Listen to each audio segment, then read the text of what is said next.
Hello little explorers, welcome to my channel education airline. आज हम लोग क्लास 5th का मैथ्स का चैप्टर 5 फ्रैक्शंस पढ़ने वाले हैं। So let's start. हाँ, तो हम लोग फ्रैक्शंस को इजी वे में ऐसे समझ सकते हैं कि ये एक होल पिज़्ज़ा है जिसके 8 स्लाइसेस है। 1 2 3 4 5 6 7 8। अब इस 8 स्लाइसेस में से मैं एक स्लाइस को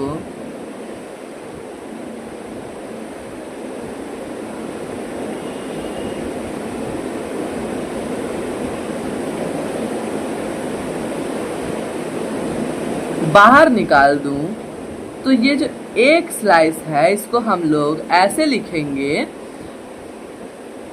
1/8। अब ये लिखे हैं, ये इसका इसे हम लोग फ्रैक्शंस कहेंगे। एक फ्रैक्शंस का दो पार्ट होता है। पहला न्यूमरेटर,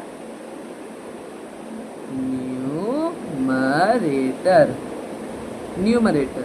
ये जो न्यूमरेटर होता है वो बताता है कि हम लोग किस पार्ट को शो कर रहे हैं, होल थिंग का किस पार्ट को शो कर रहे हैं।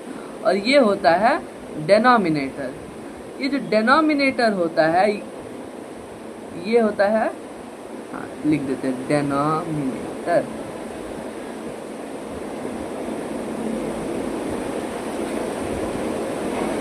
डेनोमिनेटर, ये जो डेनोमिनेटर होता है ये इस पार्ट को शो करता है कि हम लोगों ने कितने पार्ट्स में से इसको निकाला है, कितने पार्ट्स में से हमने इसको निकाला है।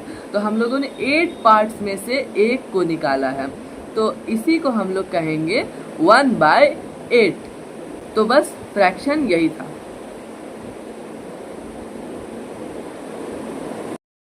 अब फ्रैक्शंस दो टाइप के होते हैं। पहला लाइक फ्रैक्शन और दूसरा अनलाइक फ्रैक्शन।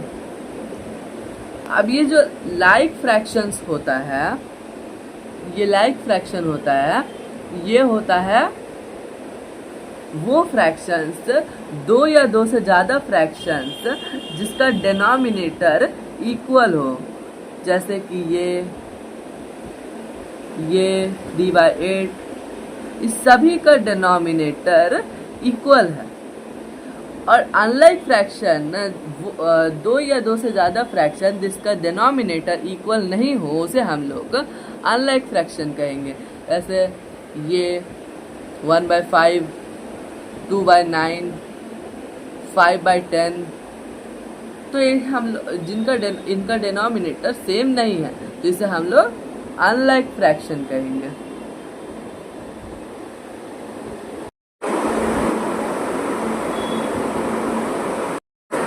अब जो हम लोग फ्रैक्शंस को नंबर लाइन में कैसे रिप्रेजेंट करेंगे, तो नंबर लाइन पहले होता क्या है, एक लाइन होता है जिसके ऊपर हम लोग इनफाइनाइट तक नंबर्स लिखते जाते हैं। ये एक नंबर्स को लाइन बाय लाइन इमेजिन करने का एक ग्राफिकल रिप्रेजेंटेशन होता है, उसे हम लोग नंबर लाइन कहते हैं। अब हम लोग नंबर्स को तो नंबर लाइन पे लिख सकते हैं, जैसे इसको दिए 0 लिखें, इसको ये 0 लिखे, यहाँ 1 लिख दिए, 2 लिख दिए, 3 लिख दिए, 4 लिख दिए, 5 लिख दिए। लेकिन फ्रैक्शंस तो ऐसा फॉर्म में होता है या ऐसा फॉर्म में होता है, तो अब इसको नंबर लाइन पे कैसे लिखेंगे। तो इसको नंबर लाइन पे लिखने के लिए याद रखिएगा, हमेशा एक जो फ्रैक्शन होता है ये जो होता है 1 से छोटा होता है। एक जो फ्रैक्शंस होता है, ये वाला फ्रैक्शन है, ये हमेशा 1 से छोटा होता है। तो अब ये 1 से जब छोटा होता है तो हम लोग का ये फ्रैक्शन कहाँ आएगा, जाहिर सी बात है 0 और 1 के बीच ही आएगा। तो ये पता चल गया कि ये 0 और 1 के बीच में आएगा, लेकिन अब कैसे आएगा। तो इसका जो डिनोमिनेटर होता है ना, ये डिनोमिनेटर डिसाइड करता है कि उसका कितना पार्ट्स हुआ है। तो अब हम लोगों को यहाँ पे 8 लाइन्स बनाने हैं, 1 2 3 4 5 6 7, और ये खुद 8। ठीक है, 8 पार्ट हो गया। अब इसका कौन सा पार्ट को हमें देखना है, तो ये जो न्यूमरेटर होता है वो डिसाइड करता है कौन सा पार्ट को डिनोट किया जा रहा है, जैसे कि हमने अभी पिज्ज़ा वाले एग्जाम्पल में देखा। तो इसका 1 ये वाला पार्ट को डिनोट किया जा रहा है, ये वाला। तो इसको हम लोग लिखेंगे 1/8।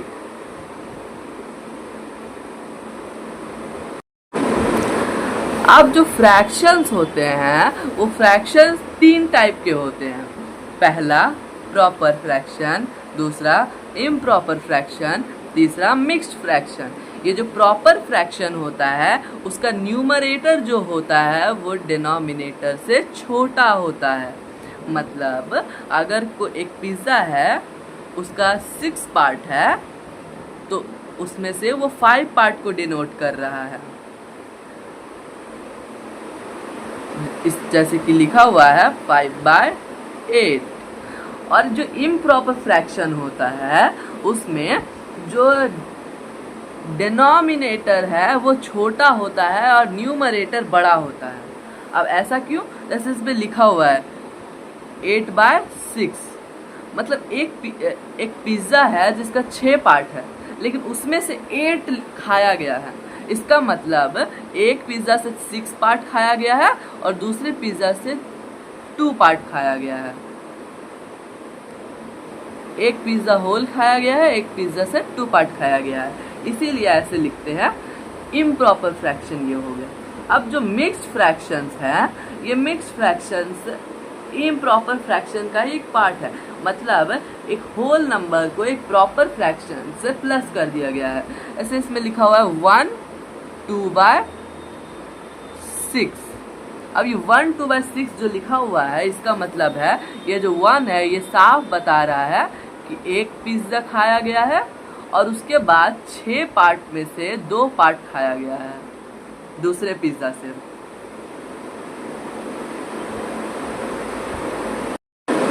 अब ये जो फ्रैक्शंस हैं, ये 2 टाइप के मैंने बताया आपको, इम्प्रॉपर और मिक्स्ड। तो आपने अभी एक चीज़ नोटिस किया, इम्प्रॉपर फ्रैक्शन में भी हम लोग ये डिनोट कर रहे हैं एक पिज़्ज़ा और दूसरे का 3 पार्ट, और मिक्स्ड फ्रैक्शन में भी हम लोग ये देख रहे हैं एक पिज़्ज़ा और दूसरे का 3 पार्ट। तो अब हम लोग क्या मिक्स्ड फ्रैक्शन को इम्प्रॉपर में लिख सकते हैं और इम्प्रॉपर को मिक्स्ड में लिख सकते हैं। तो हाँ, इसका एक तरीका होता है। अगर हम लोग को इस इम्प्रॉपर को मिक्स्ड में लिखना है तो हम लोग ऐसे लिखेंगे, 8 को डिनोमिनेटर को न्यूमरेटर से डिवाइड करेंगे। अब 1 बार में 8 आएगा और ये हो जाएगा 3, मतलब 1। अब रिमाइंडर को ऊपर लिख देंगे और इसका जो जिससे डिवाइड किए थे उसका डिनोमिनेटर नीचे लिख देंगे, 1 3/8। मतलब इसको हम लोग लिख सकते हैं 1 3/8। अब हम लोग क्या मिक्स्ड फ्रैक्शन को क्या हम लोग इम्प्रॉपर में कैसे लिखेंगे? इसको इम्प्रॉपर में लिखने के लिए हम लोग को 8 से ये नंबर डिनोमिनेटर को इस होल नंबर से इनटू करना होगा और जो आंसर आएगा उसमें से 3 प्लस करना होगा, मतलब न्यूमरेटर को प्लस कर देना है। जैसे 8 × 1 8 और फिर 8 + 3 = 11।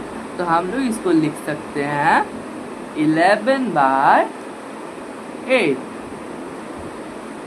ठीक है, आपको समझ आया होगा। रोहन अपनी मम्मी को बोलता है कि उसको आधा पिज़्ज़ा खाना है। इतना पिज़्ज़ा खाना है, आधा पिज़्ज़ा खाना है, मतलब 1/2 पिज़्ज़ा खाना है, 1/2 पिज़्ज़ा खाना है। अब उसकी मम्मी पिज़्ज़ा के 4 पीसेस कर देती है, तो अब वो बोलता है कि मुझे 2/4 पीसेस खाना है, मतलब वो अभी भी आधा पिज़्ज़ा ही खा रहा है। और अब उसकी मम्मी 6 पीसेस कर देती है पिज़्ज़ा की, लेकिन फिर वो बोलता है 3/6 पिज़्ज़ा खाएगा वो, मतलब अभी भी वो आधा खा रहा है। तो इसी प्रॉपर्टी ऑफ फ्रैक्शन को हम लोग इक्विवेलेंट फ्रैक्शन कहते हैं। हम लोग उसको कितना ही डिवाइड कर दे, कितना ही पीसेस, तो लेकिन का जो फ्रैक्शन हम लोग डिनोट कर रहे हैं वो उसके साथ बढ़ता जाएगा। जैसे यहाँ पे 1 था, यहाँ 2 था, यहाँ 3 हो गया। अब एक सिंपलेस्ट फॉर्म, एक फ्रैक्शन में एक फ्रैक्शन को सिंपल फॉर्म में लाया जाता है। अब सिंपलेस्ट फॉर्म का मतलब क्या है? सिंपलेस्ट फॉर्म का मतलब है न्यूमरेटर और डिनोमिनेटर को तब तक डिवाइड करना जब तक उसका एक ही फैक्टर, मतलब वो खुद के ही नंबर से डिवाइड हो सके और किसी नंबर से डिवाइड ना हो सके, उसे हम लोग सिंपलेस्ट फॉर्म कहते हैं। फॉर एग्जाम्पल हम लोग ले लेते हैं 18/30। अब इसको हम लोग सिंपलेस्ट फॉर्म में कैसे लाएंगे? अब इसको सिंपलेस्ट फॉर्म में लाने के लिए हम लोग इसको सेम टेबल से डिवाइड करेंगे। अब 18 को 2 से डिवाइड करते हैं, 2 से 18 को डिवाइड करते हैं, तो 2 के टेबल पे 18 9 बार में आ रहा है। 18 0 0 हो गया। तो अब हम लोग इसको ऐसे लिख सकते हैं कि हम लोग इस पे ऊपर इसको कट करेंगे और यहाँ पे 9 लिख देंगे। अब हम लोग 2 से 30 को डिवाइड करते हैं, तो अब हम लोग 1 बार में 2 1 0, 5 बार में 10 0 0। अब 15 हो गया, तो हम लोग इसको 15 लिख सकते हैं। अब हम लोग 3 के टेबल से इसको डिवाइड कर सकते हैं। 3 से 9 को डिवाइड करेंगे तो 3 बार में 9 आ जाएगा। और अब हम लोग 3 से 15 को डिवाइड करेंगे तो 5 बार में 15 आ जाएगा। मतलब हम लोग लिख सकते हैं इसको 3/5। अब 3/5 ये 2 नंबर आ गया। अब ये 2 नंबर किसी और टेबल से डिवाइड हो सकता है? नहीं। 3 3 के टेबल से डिवाइड होगा, 5 5 के टेबल से डिवाइड होगा। इसका मतलब हम लोग लिख सकते हैं कि 18/30 का जो सिंपलेस्ट फॉर्म है वो है 3/5। हम लोग इसे सिंपलेस्ट फॉर्म कहेंगे, सिंपलेस्ट फॉर्म। अब फ्रैक्शन का हम लोग कंपैरिजन कैसे करेंगे? अब फ्रैक्शन का कंपैरिजन का पहला आता है कि जब डिनोमिनेटर इक्वल हो तब हम लोग उसके न्यूमरेटर को कंपेयर करते हैं। अब इसमें क्या है, 5 बड़ा है या 6 बड़ा है? अब डिनोमिनेटर तो इक्वल है, इसका टेंशन नहीं है। अब 5 बड़ा होगा या 6 बड़ा होगा? तो अब 6 बड़ा होगा, मतलब ये जो फ्रैक्शन है ये ग्रेटर है। फ्रैक्शंस को कंपेयर कैसे करते हैं? तो उसका एक मेथड है कि हम लोग मान लीजिए एक नंबर लेते हैं 2/3 4/5। अब हम लोगों ने जाना था कि जिसका डिनोमिनेटर सेम होता है उसको कंपेयर हम लोग उसका न्यूमरेटर के बेसिस पे करते हैं, पर अब हम लोग के पास तो डिनोमिनेटर अलग अलग है, तो अब कैसे कंपैरिजन करेंगे? तो अब उसके लिए हम लोग जो डिनोमिनेटर है उसका एलसीएम लेंगे 3 और 5 का। 3 से 1 5, 5 से 1, 5 इंटू 3 इंटू 5 इक्वल्स टू 15। तो अब हम लोग क्या करेंगे, 2/3 इसको ऐसे लिखेंगे और इक्वल टू दे के नीचे 15 लिखेंगे। अब हम लोग देखेंगे कि 3 की टेबल में 15 कितनी बार में आ रहा है, तो पता चलेगा कि 3 के टेबल में 15 आ रहा है 5 बार में। तो अब जो डिनोमिनेटर में जो नंबर लिखे है ना 5, वो न्यूमरेटर में भी लिखेंगे। 5 2 जा 10। अब हो गया 4/5 का कर लेते हैं एक बार। 4/5 इंटू फर्स्ट जो पीछे लिख देंगे डिनोमिनेटर में जो एलसीएम में आया था 15। अब जो होगा 5 अब 5 के टेबल में 15 कितनी बार में आता है? 3। अब ऊपर भी 3 लिखेंगे, 4 इंटू 3 हो जाएगा 12। अब आप देख सकते हैं इसका भी डिनोमिनेटर सेम हो गया, इसका भी डिनोमिनेटर सेम हो गया। अब हम लोग कंपैरिजन कर सकते हैं कौन सा बड़ा होगा। हाँ, ये वाला फ्रैक्शन बड़ा है। तो अब हम लोग ऐसे लिख सकते हैं, ये मतलब हम लोग लिख सकते हैं ये 12/5 किसका आंसर है? इसका मतलब 4/5 इज ग्रेटर।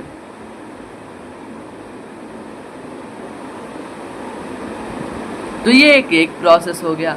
अब दूसरा प्रोसेस भी है इसको करने का। अब हम लोग को अनलाइक फ्रैक्शन को कंपेयर करने का एक और मेथड आता है जिसे हम लोग क्रॉस मल्टीप्लिकेशन मेथड कहते हैं। मतलब हम लोग एक नंबर लेते हैं 1/2 और 3/5। तो अब हम लोग क्या करेंगे कि इसको इसके साथ मल्टीप्लाई करेंगे और इसको इसके साथ मल्टीप्लाई करेंगे। 1 इंटू 5 इक्वल्स टू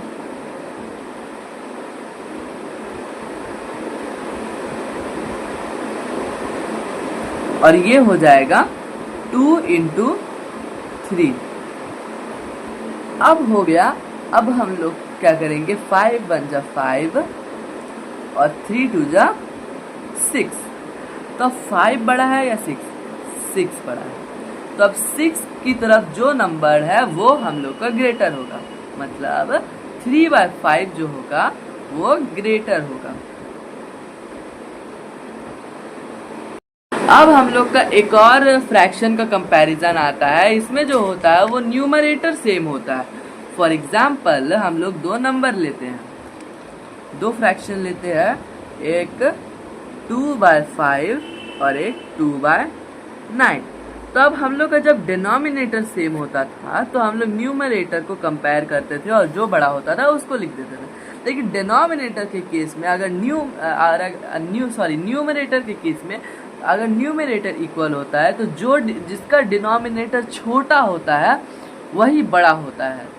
जैसे 2/5 इसमें बड़ा हो जाएगा। क्यों? क्योंकि इसका जो है वो डिनोमिनेटर छोटा है। अब आपको ऐसा क्यों है ये बताते हैं। आप एक पिज्ज़ा है, फिर से पिज्ज़ा का एग्जांपल लेते हैं। इसका 5 पार्ट करते हैं हम लोग, 1 2 3 4 5 पार्ट हो गया। अब इसमें से बोल रहा है 2 पार्ट, ठीक है।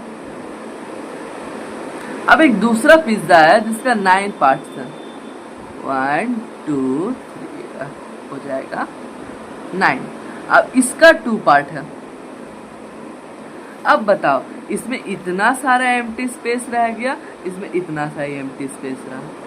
इसका मतलब ये वाला बड़ा हुआ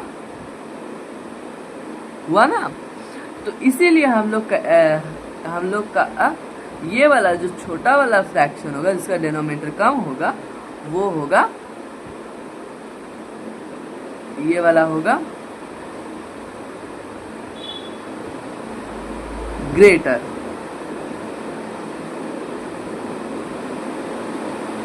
फ्रैक्शंस को ऐड करना। अब फ्रैक्शंस को ऐड करना बहुत सिंपल है। पहला केस देखते हैं, इसको दो तरीके से एडिशन होता है फ्रैक्शंस का। पहला केस में होता है कि इसमें होता है कि डिनोमिनेटर जब इक्वल होता है, जैसे हम लोग 3/7 ले लेते हैं प्लस 4/7 ले लेते हैं। तो अब इसको प्लस करने के लिए सिंपल है, हम लोग नीचे 7 लिखेंगे, 3 और 4 को प्लस कर देंगे, 3 + 4 हो जाएगा 7/7 आंसर।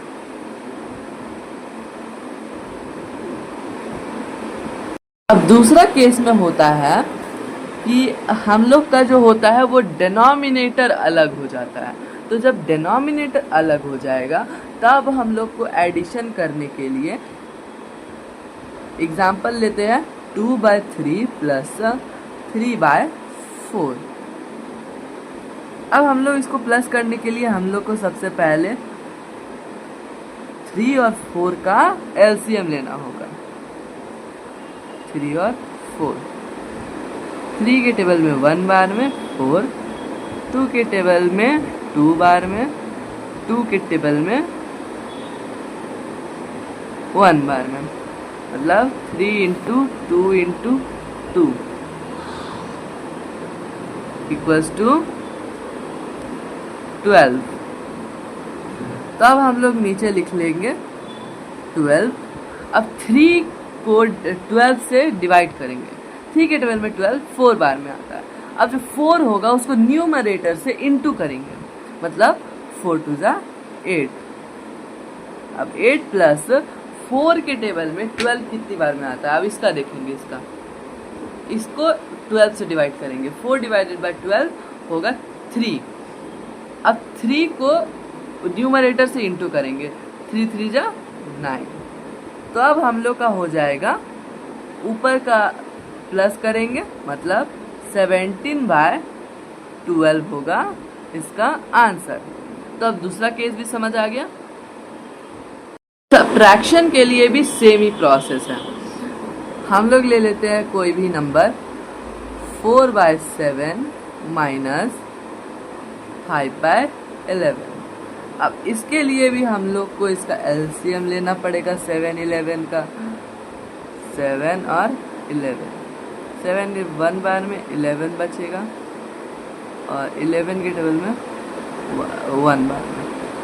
तो हम लोग का हो जाएगा 7 इंटू 11 77। नीचे लिखेंगे 77।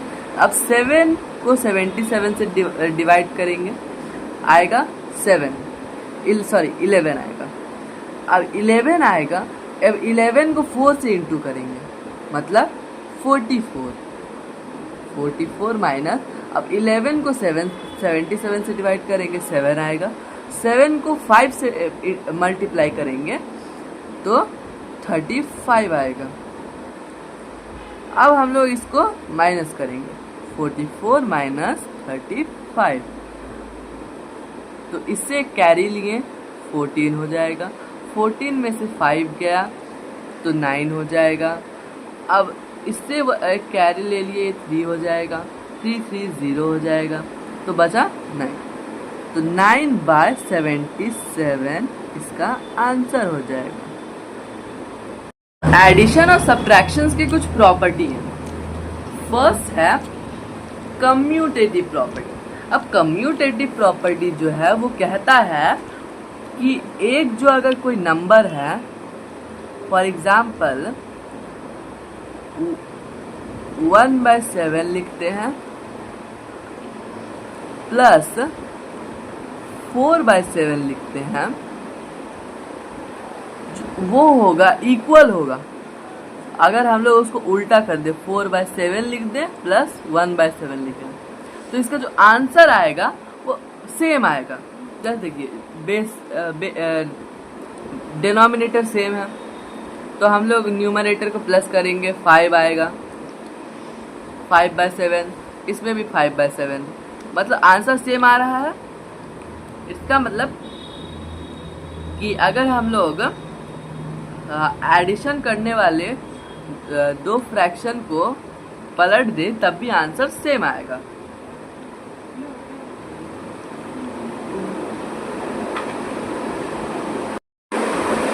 अब जो है वो है एसोसिएटिव प्रॉपर्टी या तो ग्रुपिंग प्रॉपर्टी एडिशन के लिए। इसका मतलब मान लीजिए कोई 3 नंबर है, 1/2 प्लस 4/2 प्लस 3/2। तो अब इसको हम लोग ब्रैकेट में डाल देते हैं।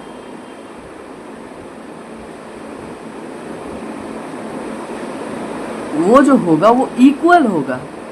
अगर हम लोग ऐसे करें 1/2 प्लस 4/2 प्लस 3/2, इसको हम लोग ब्रैकेट में डाल देते हैं।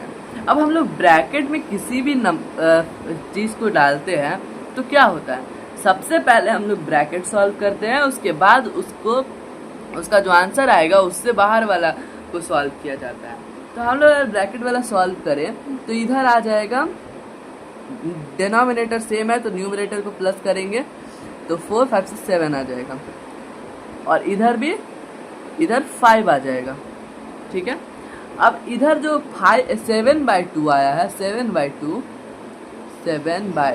आया है, 7/2 आया है। अब ये 7/2 को हम लोग इससे प्लस करेंगे तो इसका डिनोमिनेटर सेम है, अब न्यूमरेटर को प्लस करेंगे आएगा 8/2। अब इसमें जो 5/2 है, अब इसको प्लस करेंगे 3 से तो इसमें भी आएगा 8/2। मतलब हम लोग अगर किसी को भी ग्रुप में कर दे, कोई भी दो फ्रैक्शंस को ग्रुप में कर दे, ब्रैकेट में कर दे, तो जब भी आंसर आएगा सेम आएगा, कोई दिक्कत नहीं है। थर्ड प्रॉपर्टी है एडिटिव प्रॉपर्टी ऑफ जीरो। ये इसका कहना है कि अगर कोई भी फ्रैक्शन 0 से प्लस होता है तो आंसर में वही फ्रैक्शन वापस आ जाएगा। ठीक है, अब हम लोग का जो फोर्थ प्रॉपर्टी है वो कहता है कि अगर हम लोग किसी भी फ्रैक्शन को उसी से सब्ट्रैक्ट कर देंगे, जैसे 4/9 को 4/9 से हम लोग सब्ट्रैक्ट कर देते हैं, तो आंसर आएगा वो आएगा 0 हमेशा आएगा। अब इसका जो फिफ्थ प्रॉपर्टी है, प्रॉपर्टी ऑफ सब्ट्रैक्टिंग फ्रॉम 0, ये कहता है कि अगर कोई भी फ्रैक्शन जो है वो 0 से माइनस होगा तो हमेशा वही फ्रैक्शन वापस आ जाएगा। आई होप आपको ये चैप्टर समझ आया होगा। जय हिंद, जय भारत।